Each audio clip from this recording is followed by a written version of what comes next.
and some regulars or groupies, if you want to call them.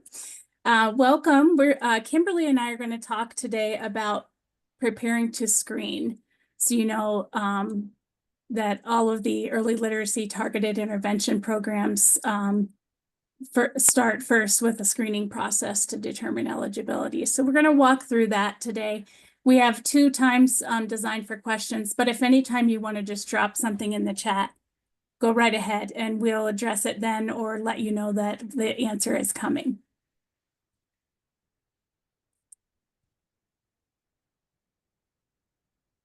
So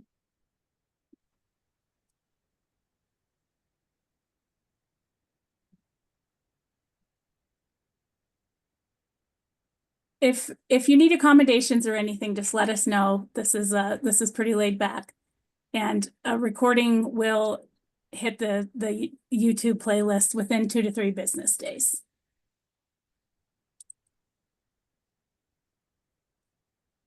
We will give a feedback form at the end of this session. And so when you fill that out, there will be a link for a PDU if you are looking for that for your attendance for this.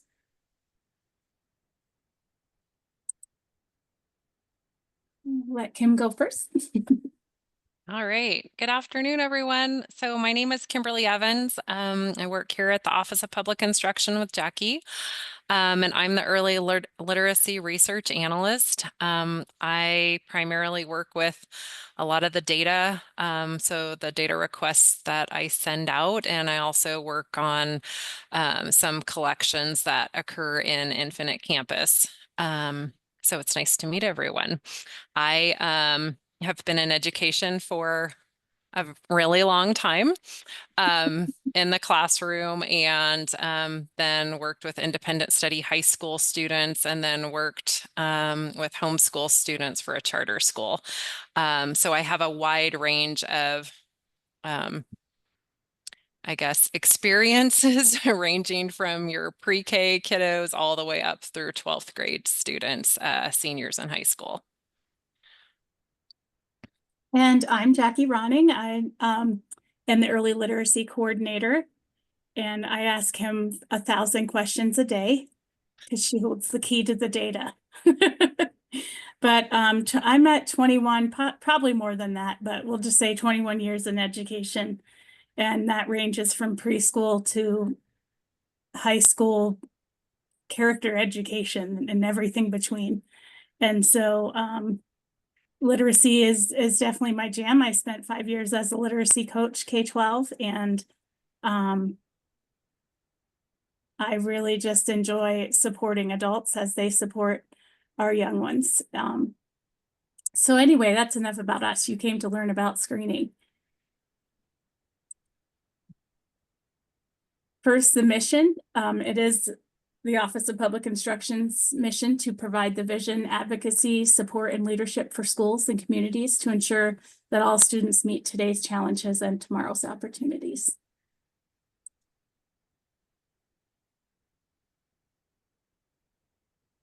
Okay, so some of our community agreements that we just want to make you aware of is just first and foremost to always take care of yourself. Try and be fully present. So we appreciate those of you with your cameras on so we can see your beautiful faces. You know, take risks. That's you know, completely if you want to ask a question in the chat, or if you want to privately chat either Jackie or myself, that's completely fine too, if you don't want to you know, ask the question in front of the whole group. And then we just ask that you're mindful of others, so just being considerate. You know, we understand everyone has lives outside of their job, so if you need to, you know, go and take care of something, then please do that.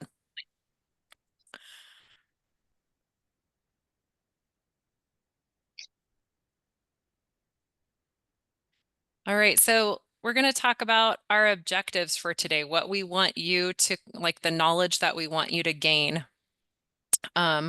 We want that educators and administrators will be able to review the guidance on evaluation methodologies for determining eligibility for the early literacy targeted intervention programs. Yes, we say that like it's a huge, big mouthful to say. We call it just ELIT for short.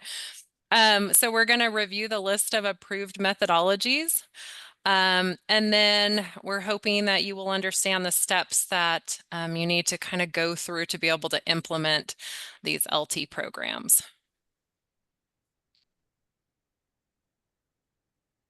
So who can be screened, right? Any child who will be 4 years old on or before September 10th of 2025. So this is, we are preparing to, and they cannot have entered 3rd grade yet. So these are students that we're looking to screen coming up right in the spring. So your incoming kindergartners for fall of 2025. And your current kindergartners, 1st graders, and 2nd graders, right? So, and also I think we should address your possible TK students, right? Jackie, so your students that maybe your SPED co-op might be assessing, right? To kind of take a look at if those students, so to be able to build your class, if you're looking to build a classroom-based program, right? So those would be the kids that you would want to assess for that group, but then also kids that are for your kindergarten roundup as you're getting those kids that are going to be coming into kindergarten. It should also be said that if you currently have an early literacy program, a classroom program, you are also assessing those kids. Right. To If determine that if your question, Erica. Yeah. if they are continuing, yeah, I mean, you want to assess to see if they continue to qualify and be eligible, right? Right. Okay. But to be clear, the early literacy for the 4-year-olds is a 1-year program. They have to go to kindergarten if they were in the early literacy program this school year. So not necessarily. If they still qualify and they are still eligible, even though they're now 5 and they're still scoring eligible, and then a team could make a decision that they might stay in the early literacy classroom. There isn't a cap. There isn't anything that says 5-year-olds can't be in it. There isn't anything that says that is a 1-year program. There is new legislation that says kindergarten is a 1-year program. Yeah. Okay. Thank you for clarifying. All right. So I developed this chart, table, whatever you want to call it, to kind of illustrate which student groups are eligible for which programming, right? So those 4-year-old students, they would only be eligible, they're the only group that's eligible for the classroom-based program, right? And then those 4-year-olds are also eligible for home-based if that's something that you're offering. I think we should also really let you guys know that all of this programming is completely optional. So it's really up to the school which, if you're going to offer any of these, or if you're going to offer 1 or 2 or all 3 of these programs. And then for those kiddos that are going into kindergarten, you could offer the Jumpstart and or the home-based program. So that's offered through Waterford. That's like the online technology piece that they would do at home. And then our kiddos that are going into 1st and 2nd grade would also qualify if they're eligible. They could participate in Jumpstart and or home-based. And then third grade kiddos that are going into third grade, they can only qualify for the Jump Start program. So that would be your summer programming, like summer school. Jackie, I saw some questions popping up. Okay, go ahead. Let's see. What did we have? Question number. My understanding was the school would not get funding if they repeated it. That is if a student repeats kindergarten. It's not just for the early K or the early literacy program? There isn't anything in our stuff that says that for early literacy. Okay. It is, I mean, like Jackie said, it is kind of imperative that, you know, we understand that kindergarten, though. I mean, if you have a student repeating this and then they're supposed to go to kindergarten, I mean, they only have 1 year of kindergarten because now kindergarten is defined as 1 year before first grade, right? That should be, the child can repeat, but I mean, that's also Right. is there a bigger problem? Right? Is that best 4-year-old had, practices? yeah. So, Right. if they remain eligible and the parent and the school team decides that that's a good placement for them for 1 more year, then so be it. The eligibility is the determining factor. And I think, If it's 7-year-olds, they don't need to repeat early literacy. There's a different issue. We all understand that, yeah. And I think the point we were trying to get across, Mike B also addressed in the chat, just said one thing to consider is students not moving on to kinder. We also have to discuss age limits for graduation, right? Sometimes elementary schools make these decisions without considering this. I think that's a great point to make. Thanks, Mike. It really is.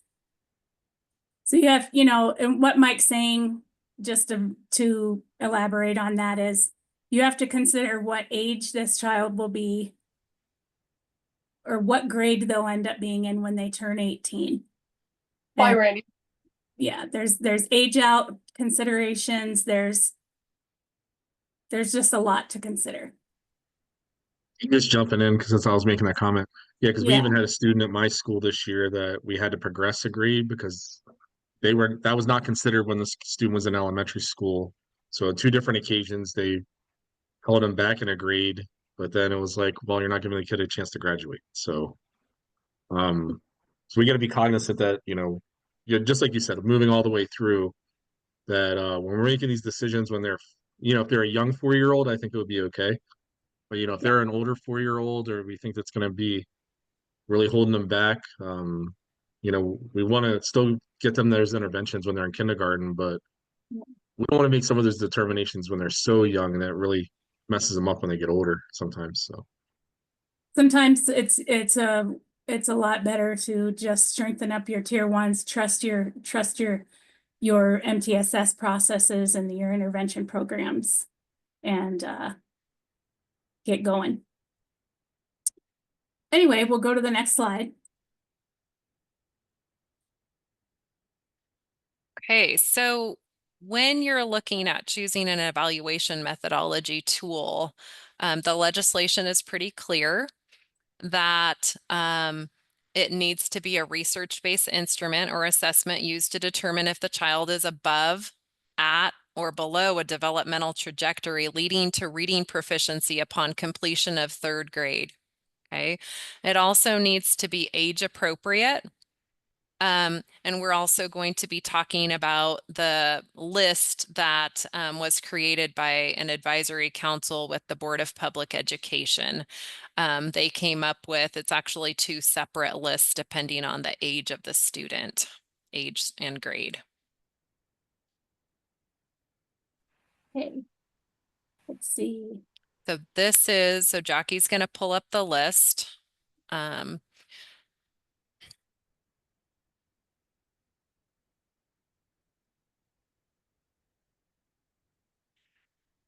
So the first Go ahead. page of this list is just letting you know which early literacy skills are going to be assessed, need to be addressed by the screener that you've chosen, right? So for for an example, our 4-year-olds, kiddos that are 4 and kiddos that are going into kindergarten.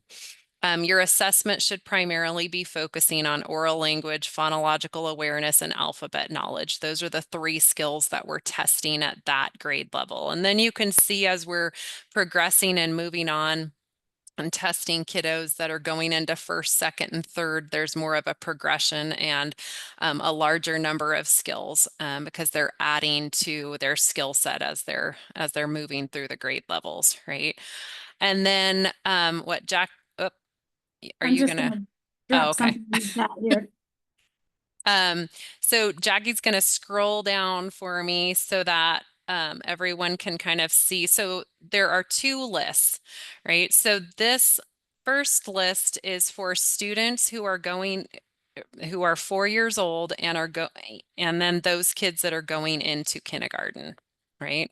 So kiddos that might qualify for your classroom-based program and kiddos that are going into kindergarten. So there are several different evaluation methodology tools here that are listed, and it also indicates which literacy skills it's screening for, right?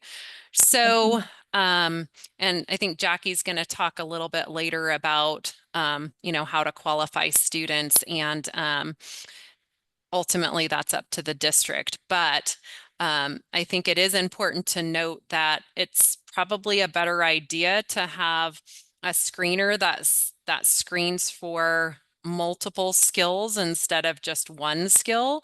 You're going to have a greater chance of catching those kids that are going to need some additional help. And then this list is for kiddos going into 1st, 2nd, and 3rd grade. And some of these evaluation methodology tools you might already be using at your school, and that's great because then they're, it's not something else that you need to purchase. You can just go through and use that data. There's a pretty extensive list there of all the different screeners. Okay. Any questions so far to this point? I have a quick Like who you want to screen. We've covered that. Go ahead, Faye. I'm just wondering, so if we already have the DIBBLS program, let's say we're using that, and we're doing beginning, middle, and end of the year, plus progress monitoring, and we have a 1st grader that we see isn't progressing at the rate we need them to, they qualify for the program only if we have a jump start or a home-based. Is that correct? That's Yes. correct. Okay, thank you. And if you already use one of these tools, then your end of year screening is your early literacy screening. How do you work that, Jackie, with so that is what we did, but because we have to have like a parent request for the screening, we ended up re-screening our kids again with the Acadian screener. So is it okay to push out like an opt-in form for parents? Because that's what we're considering doing this year. So that when we do our final benchmarking assessment of Acadians, we could use that data to qualify for kids if their parents opted in. It's in the way that you word how you let them know what's happening. They somewhere in your communication with them, they realize that you screen 3 times a year, right? They realize that you're doing that. You need to let them know that you plan to use that end of year screener to determine eligibility. Okay. If at that point, if their child is eligible and they wish to not participate, they'll have that opportunity. Okay. Yeah. Thank you. Anybody else have a question before we? Are there certain requirements for the teacher for the Jumpstart program that they have to meet in order to deliver the They have content? to be certified. Just somewhere- any certification? Okay, Somewhere PK-12. okay, Obviously, the high school science teacher might not be the best right, instructor for that, but they could be. okay, It's not as tight. The expectations are not as tight on that. Okay, thank you. Obviously, like intervention groups, like smaller, the better for kids, but can you use a para to like supplement the teacher as Yes. well, if the teacher is a teacher of record and then have a para with them? Yes. Okay, thank you. Essentially, the Jumpstart program is a great place to just keep those intervention groups moving along. Obviously, not every kid will participate, but that just means that their group's going to change when school comes back. I think one important thing to note too about Jumpstart this coming year is we are given a gift this year that programming does not need to start on or after July 1st as it did this last year when it was the first year of the programming starting. So it's 4 weeks, a minimum of 4 weeks of programming and a minimum of 120 hours. So I think that's important to note just when you're looking at planning and setting up your schedule for Jumpstart, if that's something that you're interested in offering at your site. That can start the day after your last day of school. Okay, so if you're not familiar, or maybe you're familiar with the early literacy programs, but you didn't know this, districts determine eligibility. This means the school district decides how they will qualify students. You choose a screening tool. Hopefully you choose one from the approved list. And I'll talk a little bit more about that. And then you decide your qualifying criteria. You decide the score, the cut point. Perhaps you need a graduated eligibility determination depending on the size of your district. The most straightforward way to determine eligibility is to use the benchmarks and cut points for risk provided by your chosen methodology. However, it's understood that some districts may not have the capacity to provide programming to every student who may score below these benchmarks and cut points. Conversely, oops, need to move this. Some districts have the potential capacity to serve all who may qualify, but must have enough participation to reach that potential.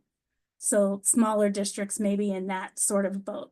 So these programs are intended to serve the students that are most at risk for not meeting reading proficiency by the end of 3rd grade, right? So the list of approved methodologies are tools that have been vetted for their ability to determine that. There are great tools. Not all great tools are the best tool for what we're looking at. So here are some ways that you might consider this. This is all, for example, I took this picture off the internet. This is not a school. This is actually straight from the Peli, what beginning, middle, and end of year benchmarks look like, and what is their terminology is at or above, or below, or well below. So if you're a school who's looking at, can only serve 20 kids, but we could, based on what we know, we could have up to 40 kids eligible. So you're going to start with the first seats go to the highest need for intervention, which would be any student scoring well below on, you can choose any one subtest, 2 or more subtests, composite score only, so on and so forth. And then you go to the next. This is where you have to know your demographics. You have to know, approximately what percentage of your kindergarten students come in and end up in the red or yellow in the fall. You can sort of make some assumptions on how many kids you're going to have eligible. Then the second level would be any student scoring below any one subtest or 2, or so on and so forth.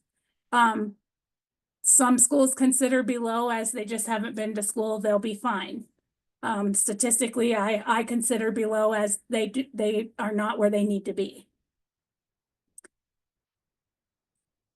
So then this is, which assessment is this? I believe this is FastBridge. So here is what a classroom report might look like. Those names are probably fake. It was right off the internet. They use high risk is 2 exclamation points. Some risk is 1. I didn't look too much to see if it does look like they use percentile. And so, you know, red and orange, if you're just looking at colors, the red and orange kids are who you're going to try to get into these programs. And it's the same as the last slide. This is just how you're thinking of it. You're going to take some liberty with estimating how many kids you think will probably, you know, be eligible, and you start with the lowest. The legislation's clear, the highest need kids. That's what these programs are for.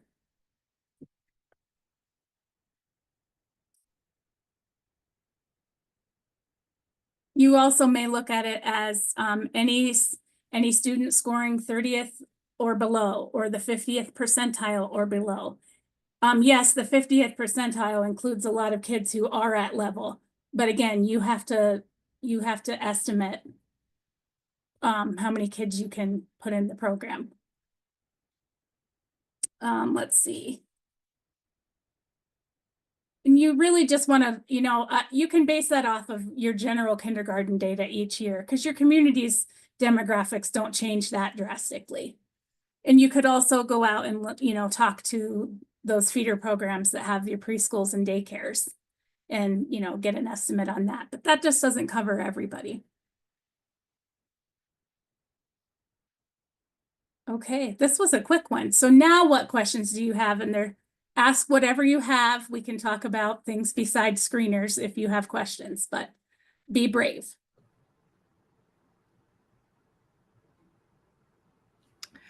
One of the questions that I had was, last year we only offered Jumpstart to our 3rd graders because I was worried about not having enough staffing. This year, I don't think I'll have as many 3rd graders qualify. Can you have a different qualifier? But I don't know that I could take all of my 2nd graders. So like my idea, or our idea is like that 3rd grade's the last time that they can, incoming 3rd grade is the last time that they can access the program. So stepping down, can you have a different qualifier for different grade levels? You can. You just want to have that mapped out. You want to be transparent. Okay. This is how we're going to do that, but only offering to 3rd grade is serving kids with the highest needs first. Their last opportunity for this is now. So that's one thing. And then you could go to 2nd grade. Then you go with that, you know, 10th percentile and lower kind of thing. Is awesome. Everything, you know, OPI doesn't give legal advice. So, you know, you may want to run it by somebody, but you can't go wrong with transparency. And as long as you stick to what you say, you know, parents may be upset because they want this program for their kid, but it is what it is. Okay, thank you. Is there a template letter to use to inform parents that the screener we're using for our end of the year will determine what we're going to be deciding for their jumpstart? Is there kind of a format already made for that? We don't have a template for that. We do have a couple of different template notification letters. So we have a couple of resources, not specifically to address that, Faye. We do have a template on here for parent request / consent letter that you can customize for your school. And then we also have another one for an eligibility. It's an eligibility letter. And that's what I was going to kind of go into with Mike's question here. He's asking about a suggestion in how we communicate eligibility criteria. I don't think that there needs to be communication about what the criteria is. My recommendation would just be to let the parent know that your student is eligible after the screening, or like right after you've done the screening and you've figured out who you're going to offer this programming to. That's when the letter goes out letting the parent know that their student is eligible for this programming after they've been screened. Does that answer your question, Mike? Yeah, I was just wondering because the biggest part I think is communication, and it's seeming like the eligibility criteria could be subjective depending school to school. So sometimes one of these things, I'm also a school administrator. I'm thinking how we can make it a little bit more, we're using different criteria, but the more uniform we make some of them, because what happens is a lot of these parents, especially with the open enrollment, will jump from school to school and they'll wonder what these eligibility criteria are. They'll be like, Yeah. well, this school did this, and now your school's doing this. So So the one thing to really note is that eligibility doesn't transfer with the student, right? So that's, I think, an important thing to note. So just because a student was eligible at one school doesn't mean that they would be eligible automatically at another school. And I think, yeah, that's where it gets a little hairy because yeah, you know how and that works, and then we're having these conversations with parents, yeah. with So the cut scores and whatever. it's tough also. So this was hard for me to understand, but Montana is a local control state. And so that's why a lot of these decisions are up to each district to determine. I think if you communicate, it could be through, I know one school that did this. They wanted to let the community know that they're considering offering these programs and that they wanted to do screening to see what the need was and if the school had the capacity to support it and if there were parent interest. And you might not tell everybody that. You might only tell the parents of students, that you already know might qualify. So you're looking at your spring data.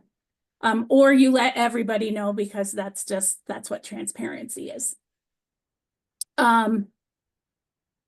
As far as communicating to parents, that's your opportunity. You say, we're going to explore offering a program. We need to do some screening. For these ages, we are able to use the screening that we already do 3 times a year. And you might say that, but for these ages, we'll need you to come to the school and have your, child screened. I think it's possible that MTSBA may have drafted some sample letters. If you reach out to Lance, they may have something. That's a difficult one for OPI to produce because of all of the different factors of difference that there could be with local choice. And let's see, can we still apply for the Jumpstart? So the thing about the Jumpstart is you don't have to apply for it. It's not a grant. You simply can claim additional A and B for each student that you provide a Jumpstart for, if they're eligible. And so you will have to take on the cost of that in the forefront, but then the following year, your A and B will increase. Heather, did that answer your question?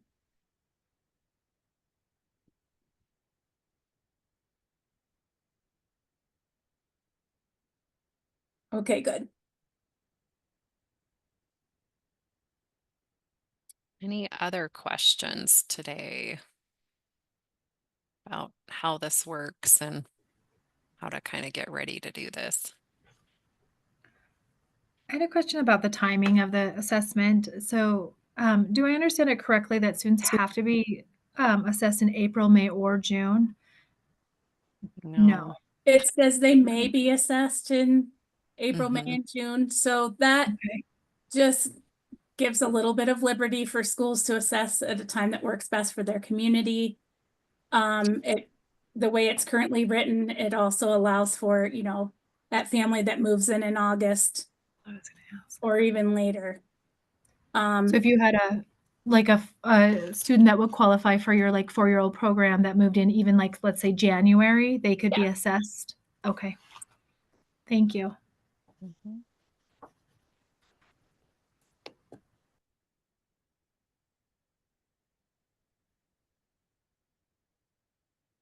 We've had curious people. Is there anybody else who's curiouser?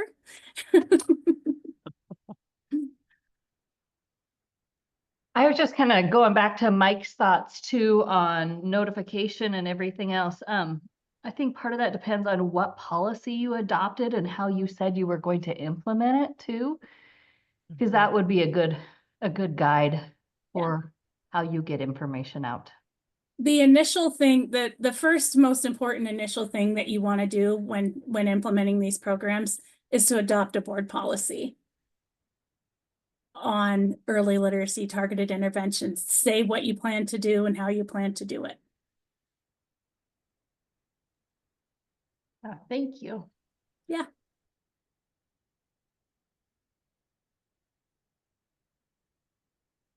So, any questions about curriculum or different programs and such that you might be thinking about for Jumpstart, or what Sorry, I have a questions? question going back to Oh, screening Jessica. dates.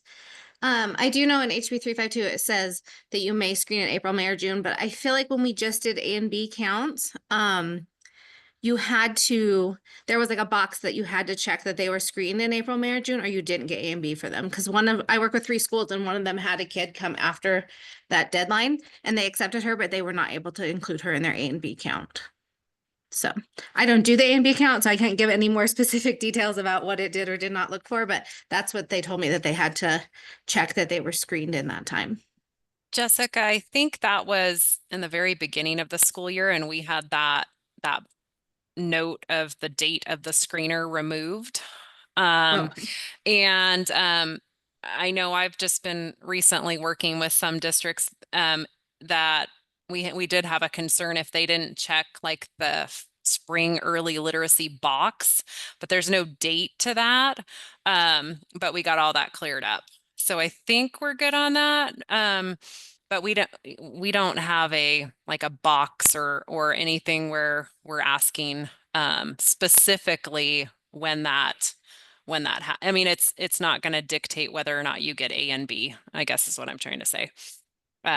When that screener was given. Okay, cool. Yeah. I have one more question about the delivery.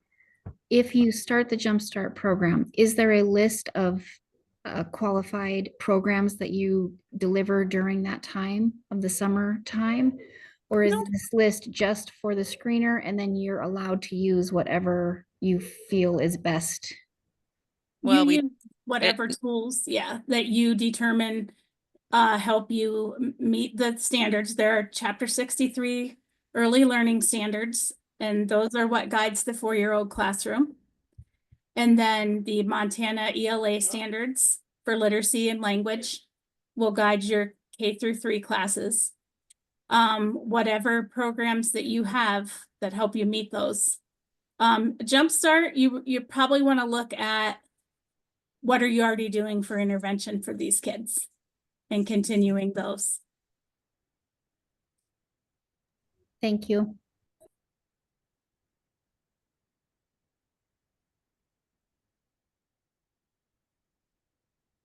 I have a question So, about those early literacy or those early childhood standards.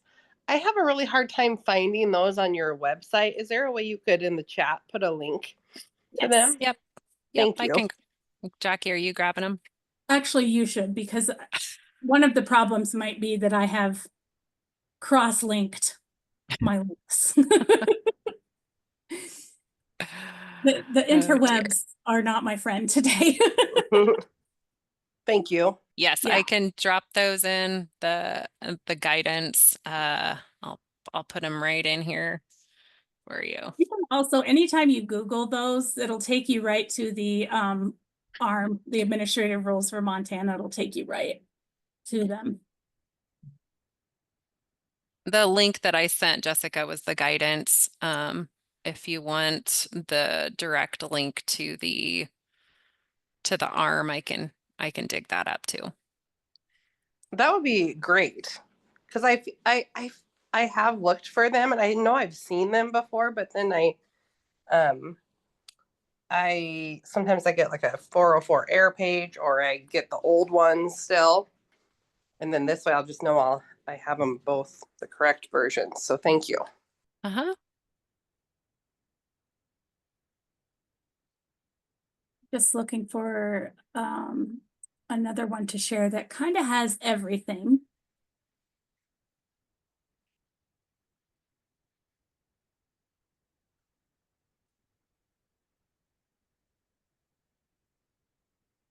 These are mostly Google Docs that if you want to do anything with it, you have to make yourself a copy. So but here is a revision of our initial guidance, and it has just about everything in there linked or included. And if you're not familiar with the document tabs in Google Docs, there's an arrow on the left at the top, and when you click that, it brings up multiple tabs for different documents.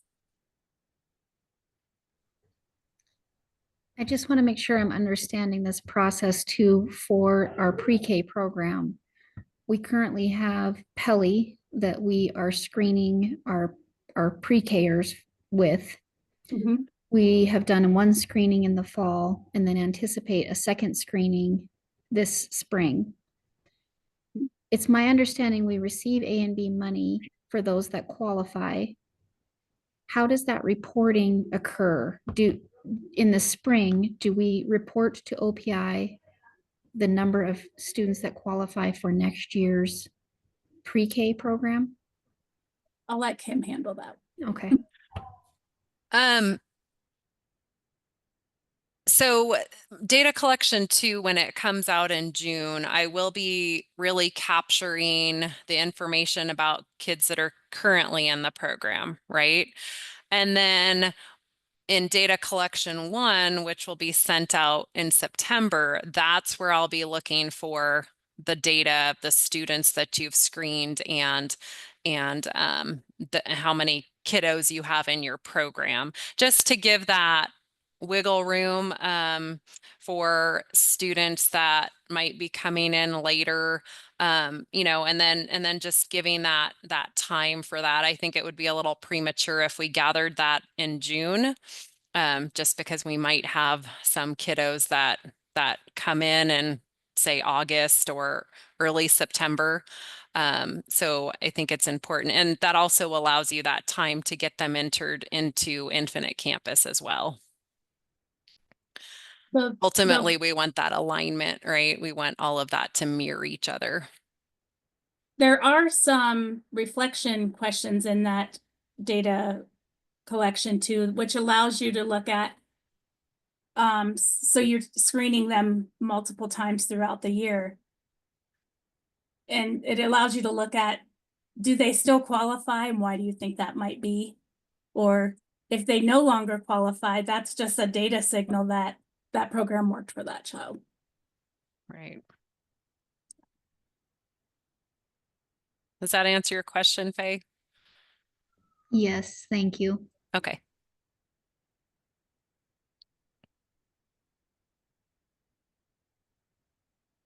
Shara just put in our webpage. Thank you, Shara, which has all of the information, resources, just lots of information, all the guidance. Resources to call or email us directly, though, if you can't find something. It is our job to support you, and we are waiting for your call. Well, we're really busy doing other things. So ask Faye Maddox, because she asked good questions and probably got more information that she wanted last week. So It was appreciated. Thank you. It was wonderful. anybody have really fantastic happy news to share about their early literacy programs that they have going currently?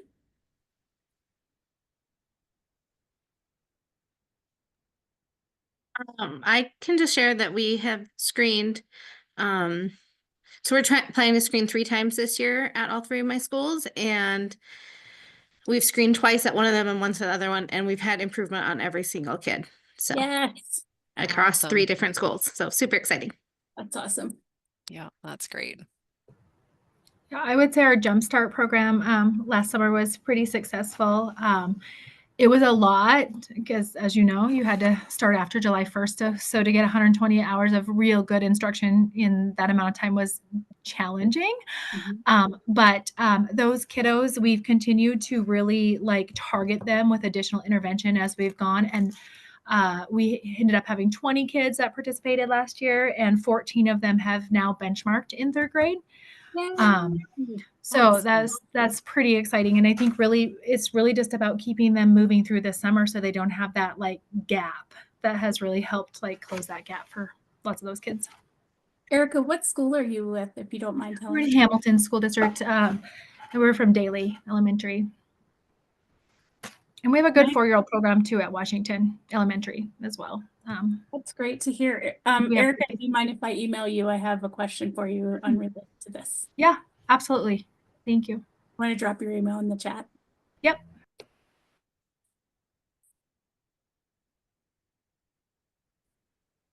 Any more good news to share?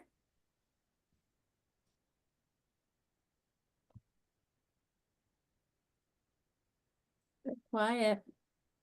They're thinking, give me the feedback. I'm ready to be done.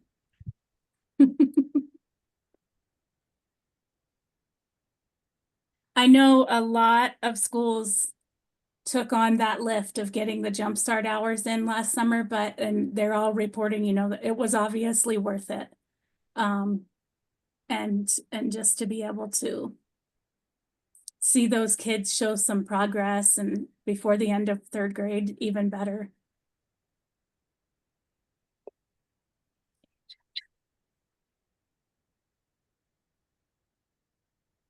Okay.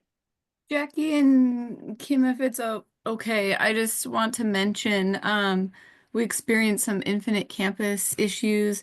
Oh, sorry, I don't have my camera on. At the beginning of the year with all the checkboxes and whatever was necessary for the records in Infinite Campus, but I believe all that's been resolved now. So thank you to all of you who've gone in and added the checkboxes on the enrollment record, in addition to the eligibility record that kind of qualifies them on the A and B side then for reporting. So I appreciate everyone that I've talked to in the last couple of weeks for spring A and B count. We know there were definitely some hiccups with that, but we appreciate everybody's patience. And I have some updating to do as far as the guide side of things. So please watch for that update soon. Okay, where did we go? All right, I'm going to grab the feedback and put it in. But I do want to let you know we have added an additional session in the learning series. So if you've been following that, on May 7th from 4 to 5, our unit manager, Amy Conzen, will be doing aligning standards and instruction for early literacy. So we'll be talking about how to build that bridge. Oh, that's awesome, Rose. That's great. I love hearing that, all that positive stuff with kids making progress.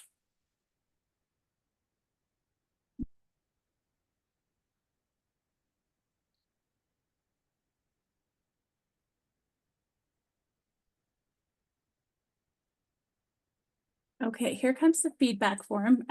Go ahead and ask any questions in there that you want as well. The next session in the early literacy learning series is, I believe, dyslexia. That's March 5th.